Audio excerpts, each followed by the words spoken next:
Eu quero começar a falar sobre algo que eu tenho visto muita gente nos últimos dias falando em vários fóruns diferentes, falando em lives, falando em textos, muita gente falando. E a pergunta de sempre, na hora que coisas imprevisíveis e aparentemente incontroláveis acontecem com a gente, é aquela pergunta de por que Deus? Onde está Deus?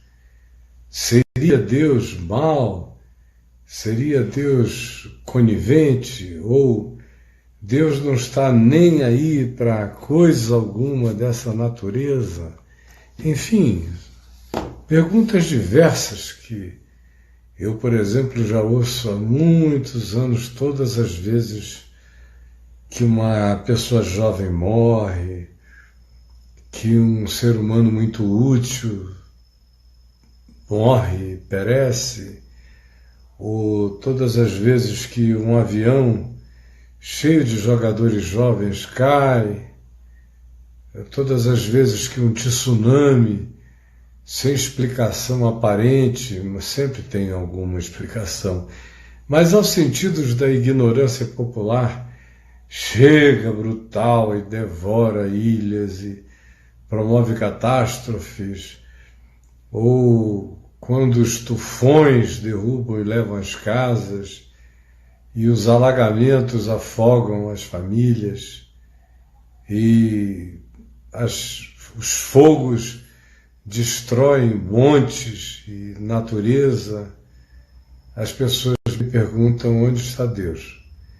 Elas não me perguntam onde está Deus quando há derrubadas de milhões de árvores da Amazônia, elas não me perguntam nada.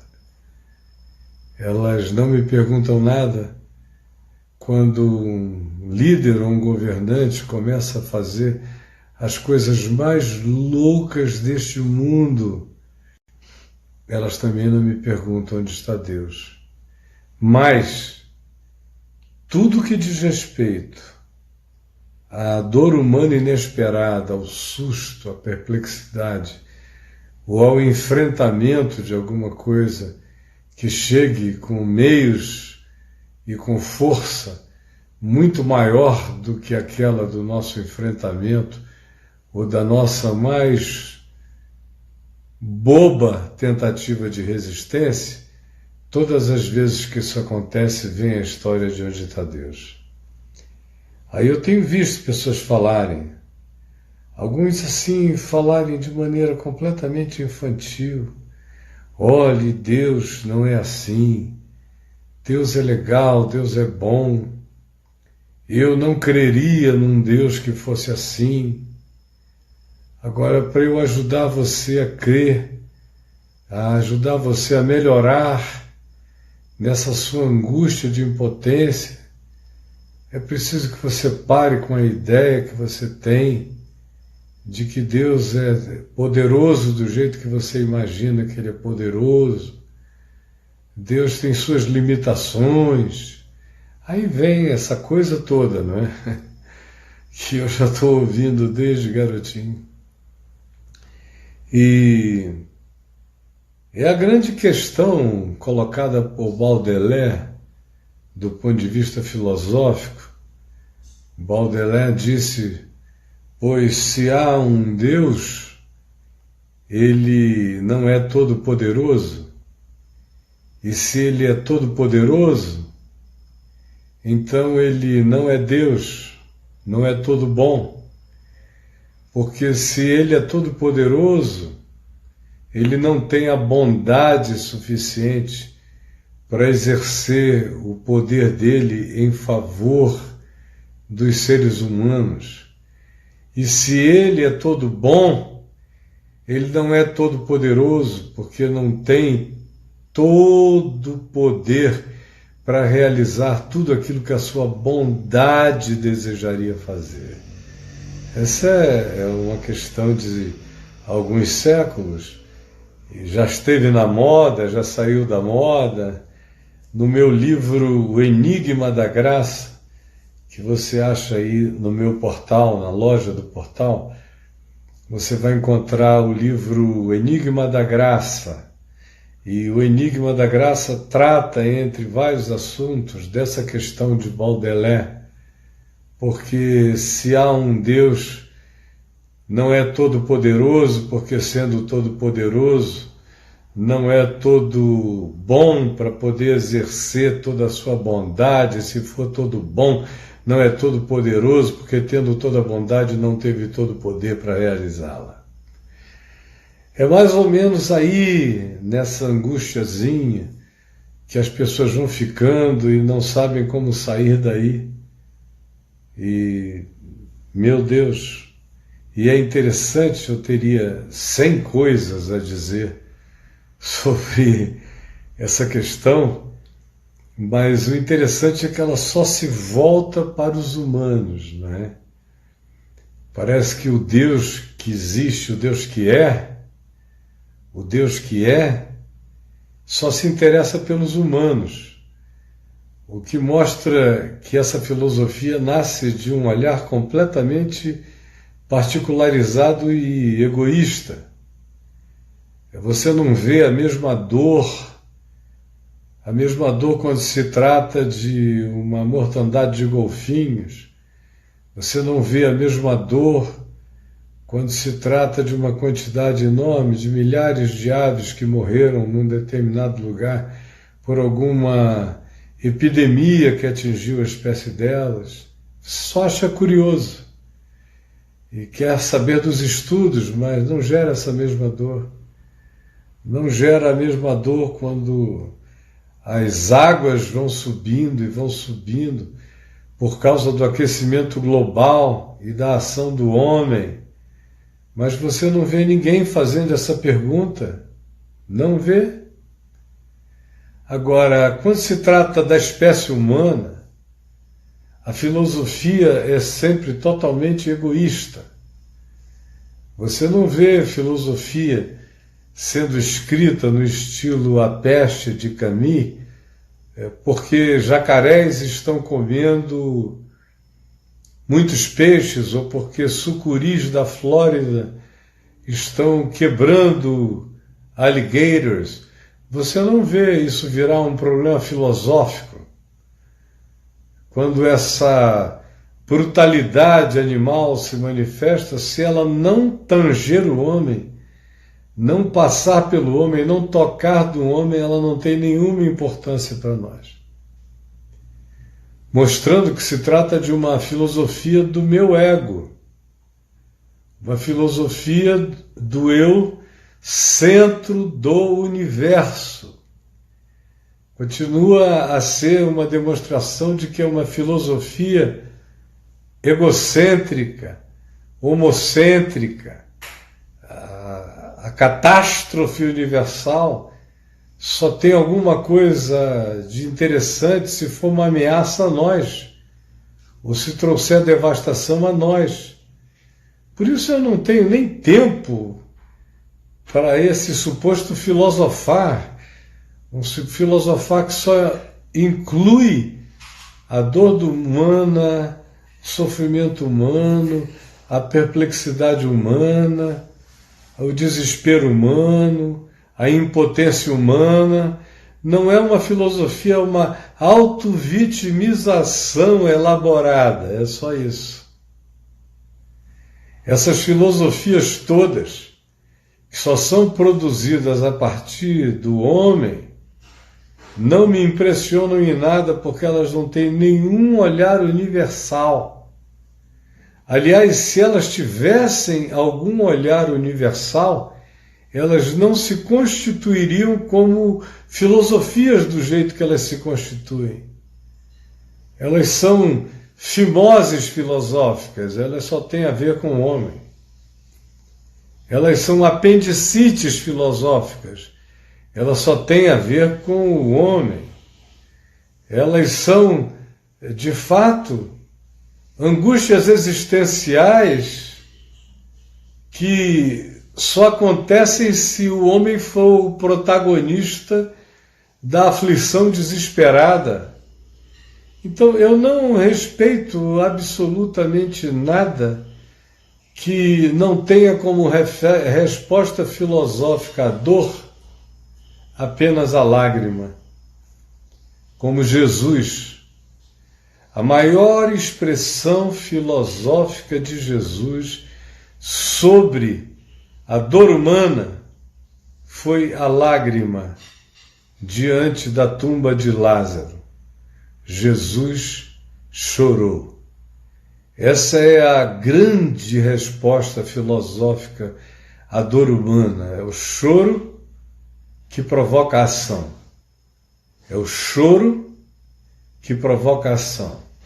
É a solidariedade que produz movimento na direção do sofrido. Lázaro, vem para fora. E saiu aquele que estivera morto, tendo os pés e mãos atados com ataduras, e Jesus disse: desatai-o e deixai-o ir. Eu só respeito filosofias que fazem gemer, chorar de solidariedade e fraternidade. Eu só respeito as filosofias silenciosas. Eu só respeito as filosofias da presença.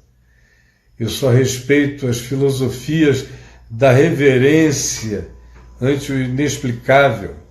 Eu só respeito as filosofias do consolo, do afeto, do agasalho, do cobrir, do dar de comer, do dar de beber, do dar de vestir, do socorrer.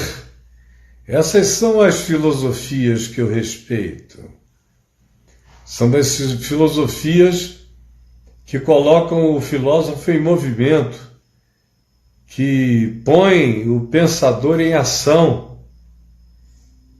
Eu não respeito as filosofias da divagação, nem um pouco respeito as filosofias das conjecturas, dessa viagem que fica querendo ir para algum outro filosófico, para algum ambiente metafísico, para decidir, do ponto de vista do suposto esforço mental elevadíssimo, o que Deus pensou quando Deus fez o que Deus fez. Patetas. Desculpem, patetas. Eu não vejo Jesus fazer assim. Jesus é a minha chave hermenêutica filosófica também. Ele é a minha chave hermenêutica, a minha chave interpretativa para entender tudo. É a minha pedra filosofal para abrir todos os portais. Como diz Paulo, todos os tesouros da sabedoria e do conhecimento. E como é que Jesus trata as questões filosóficas? Como ele trata? Você não vê uma reflexão de Jesus acerca dos inocentes que foram mortos logo depois do tempo que ele passou em Belém, se refugiou no Egito. Você não vê um salmo de Maria, um salmo de Jesus. Já pensaram um salmo de Jesus sobre os inocentes que morreram quando eu escapei de Belém? Aquele salmo culposo, aquela filosofia de uma solidariedade angustiosa. Foi por mim que eles morreram, foi por mim que eles sofreram, foi por mim que eles foram imolados. Nunca mais terei a paz a não ser a paz de proteger as criancinhas. Dedico a minha vida a essa causa. Você não vê nada disso. É um silêncio enorme. Como você não vê filosofia de Jesus quando ele voltou do exílio. Não há uma fala de Maria de José ou posteriormente de Jesus sobre o crepúsculo do exílio, cheio de autopiedade. Não há. Não há. Você olha Jesus e ele, quando salva alguém, vem uma pergunta. E a pergunta é: por que o que tu fizeste salvando esta pessoa, tu não fizeste salvando todas as pessoas que estão sofrendo do mesmo mal? Você lembra qual foi a resposta de Jesus? Quem conhece o Evangelho lembra. Jesus disse: ou não lembrais que nos dias do profeta Elias havia muitas viúvas em Israel, mas se ele foi enviado a fazer o bem apenas a uma viúva que morava fora das fronteiras de Israel, em Serepta. Ou não ouvistes o que aconteceu nos dias do profeta Eliseu? Havia muitas outras pessoas sofrendo de males idênticos, mas ele foi fazer o bem a uma sunamita que vivia fora dos termos e que não fazia parte da raça religiosa monoteísta, que deveria ser supostamente a privilegiada pela filosofia teológica dos judeus que o perquiriam. Não. Para Jesus não há essa questão metafísica de por que a serpente estava no jardim. Não há essa questão de há quanto tempo o mal existe. Não. Não há a questão de por que o mal existiu, ele nasceu de que choque antitético. Não. Para Jesus não há nenhuma questão sobre a sobrevivência humana ou sobre a morte humana. Nenhuma. Ele trata tudo isso como parte de um processo natural.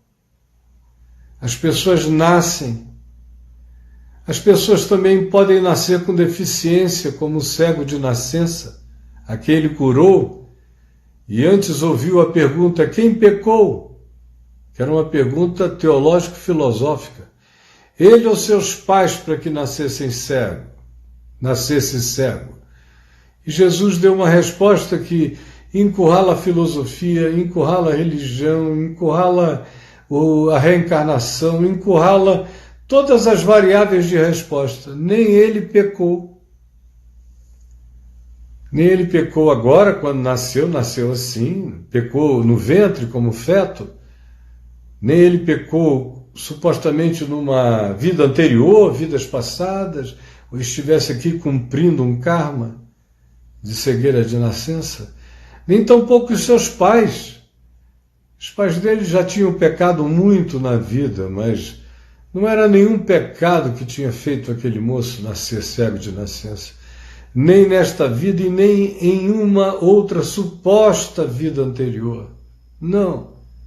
Ele nasceu assim para que ele seja uma manifestação da glória da superação, da glória de Deus habitando no homem, fazendo com que os impossíveis dos homens se tornem possíveis para Deus, com superações inacreditáveis. Vocês só terão de mim essa resposta depois abrir os olhos ao cego de nascença.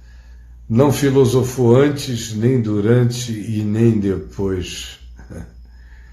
Só ajudou o homem a ver. Ensinou a enxergar, mesmo que o homem tivesse continuado cego. Nunca mais deixaria de ver. E não teria nenhuma crise de natureza filosófica sobre o bem e o mal. Você também já notou que as crises filosóficas sobre o bem e o mal só se acirram, só se avultam quando alguma pessoa da família da gente é atingida? Aí a gente precisa de uma explicação filosófica. Jesus, eu vou ler um texto para nós aqui em Lucas 13, porque o nosso tempo está passando. Aí diz assim: naquela mesma ocasião, chegando alguns, falavam a Jesus a respeito dos galileus, cujo sangue Pilatos misturara com os sacrifícios que os mesmos realizavam lá na Galiléia. Para agradar as autoridades judaico-religiosas, Pilatos mandou matar aqueles homens e misturar o sangue dele com os sangues dos seus sacrifícios. Por quê? Porque, de acordo com a religião judaica, somente no templo de Jerusalém é que se poderia oferecer sacrifícios. Como esses aqui fizeram isso na Galiléia, Pilatos, para agradar, para barganhar, para atender à demanda dos pastores judeus, fariseus, saduceus e de todas as naturezas, mandou matar esses homens. E aí trouxeram isso como uma questão filosófica para Jesus. E Jesus disse, olha, todo perigo realizado em lugar perigoso pode implicar em morte. Aonde existe política, existe injustiça. Não tem que haver pergunta filosófica onde existem políticos. Políticos não estão buscando o sentido da vida, eles estão procurando o sentido e o amelhamento do seu próprio poder. Não há filosofia, só a descrição narrativa da perversidade de Maquiavel. Aí vem uma segunda pergunta. Ele, porém, depois de ter dito, pensais que esses galileus eram mais pecadores do que todos os outros galileus, porque a filosofia pretende dar uma explicação para o amontoamento do mal, para a condição do mal, para o merecimento do mal, ou para o absurdo do mal. Então Jesus diz, não entrem em estado de comparação por terem padecido eles essas coisas. Isso não conta nada sobre a filosofia última e final da vida. Esses episódios não trazem revelação do significado espiritual, do que faz sentido quando você tem um olhar de significação e interpretação espiritual na vida. Não eram mais pecadores, eu vou-lo afirmo. Se, porém, todos vocês não se arrependerem, tanto faz como tanto fez, todos igualmente perecereis. Aí, Jesus prossegue e evoca uma notícia que está sendo trazida a ele o tempo todo. Ou cuidais, ou pensais, que aqueles 18 sobre os quais desabou a torre de Siloé e matou a todos eles, eram mais pecadores do que todos os habitantes de Jerusalém?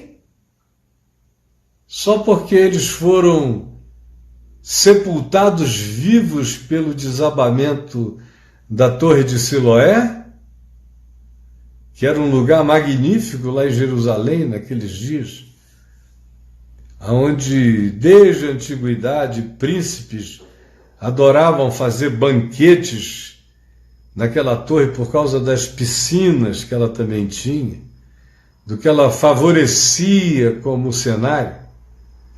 Vocês estão pensando que os 18 sobre os quais ela desabou e os matou eram mais culpados do que os outros habitantes de Jerusalém que não saíam de casa a não ser para a sinagoga e voltavam? Não eram. Não eram, eu vou-lo afirmo. Mas se não vos arrependerdes, se não mudardes de mente, todos igualmente perecereis, porque o que importa nessa vida não é o modo trágico, cenograficamente horroroso, como as pessoas morrem de uma calamidade ou de outra. O que importa na vida, segundo Jesus, não é o modo de morrer. A única filosofia de Jesus tem a ver com o modo de viver. Jesus não filosofa não mergulha nas metafísicas do além, anterior à existência. A única resposta que se dá à questão metafísica é que o Cordeiro de Deus foi imolado antes da criação de toda a criação, portanto, antes de haver a criação, o Cordeiro já era o sacrifício de pacificação por todos os absurdos inexplicáveis da existência. A resposta filosófica ao absurdo é o Cordeiro imolado, é a cruz invisível antes da criação de qualquer Big Bang e de qualquer universo. Não, a filosofia de Jesus não faz perguntas, Jesus pratica a filosofia da resposta. Tem alguém com vós entre vocês com fome? Não discutam a injustiça universal. Discutam só enquanto vocês dão pão. Tem alguém entre vós com sede? Não discutam a razão pelo qual a água está faltando. Deem de beber. Enquanto vocês pensam numa solução prática para que a água cheia chegue, não para encontrar culpados e nem a razão espiritual de haver gente má. A resposta à maldade humana é o bem de quem enxerga. A filosofia de Jesus é resposta de compaixão à necessidade humana.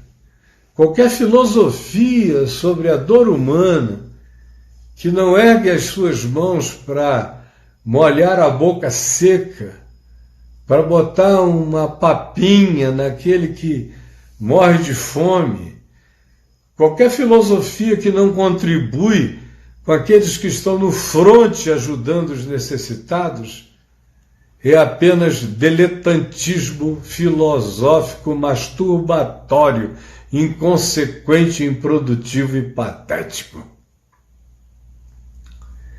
É isso que Jesus ensina.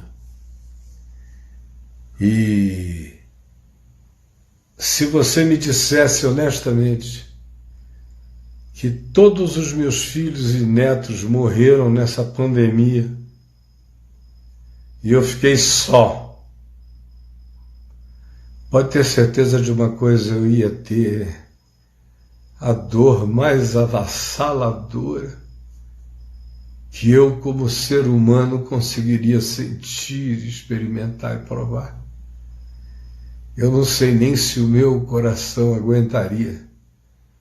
Todo velho, cheio de estentes e obstruções, eu não sei o que ele aguentaria.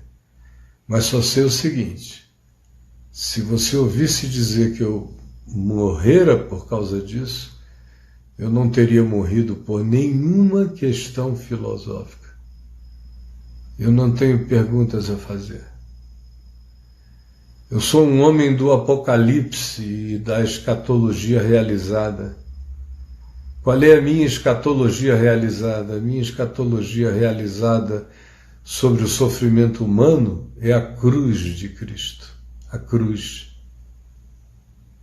A cruz onde ele gemeu, sofreu, foi objeto de toda injustiça, de toda maldade, de toda perversidade, de toda tortura, de toda loucura, de toda deliberação perversa, praticada em nome de Deus, em nome da ortodoxia, em nome do dogma, em nome de verdades produzidas no laboratório da teologia, que nada tem a ver com o significado de coisa alguma. E Jesus só fez uma pergunta: Deus meu, por que me desamparaste? E não esperou resposta, você viu? Não esperou resposta. Eli, Eli, lema sabachthani. Citou o Salmo 22, a pergunta do Salmo 22, e o que veio a seguir? Qual foi a filosofia de Jesus depois do Deus meu, por que me desamparaste? Qual foi? A filosofia dele é a sequência de tudo. Tenho sede. Aí deram para ele vinagre e ele escolheu não beber porque não era água e porque eventualmente fosse apenas uma tentativa de dar uma amortecida na dor. E ele disse, não, eu vou viver essa dor de olho aberto. Qual foi a resposta filosófica dele para o Deus meu, por que me desamparaste? Foi dizer, mulher, eis aí o teu filho, filho, eis aí a tua mãe. Foi dizer, pai, perdoa-lhes, porque eles não sabem o que fazem. Qual foi a resposta filosófica de Jesus ao Deus meu, por que me desamparaste? Qual foi? Foi ouvir a conversa de dois malfeitores ao lado dele e, sem julgar aquele que o condenava, que o molestava e que dele blasfemava, satisfeito exclusivamente com a confissão do malfeitor arrependido, apenas como resposta ao Deus meu, por que me desamparaste, ele disse, hoje mesmo estarás comigo no paraíso. Qual foi a resposta de Jesus ao Deus meu, por que me desamparaste? Foi gritar, está pago, está consumado, está feito, está tudo explicado. Qual foi a resposta de Jesus ao Deus meu, por que me desamparaste? Se não dizer, Pai, nas tuas mãos eu entrego o meu espírito. A cruz começa com uma pergunta e vai respondendo a filosofia dessa questão com ações,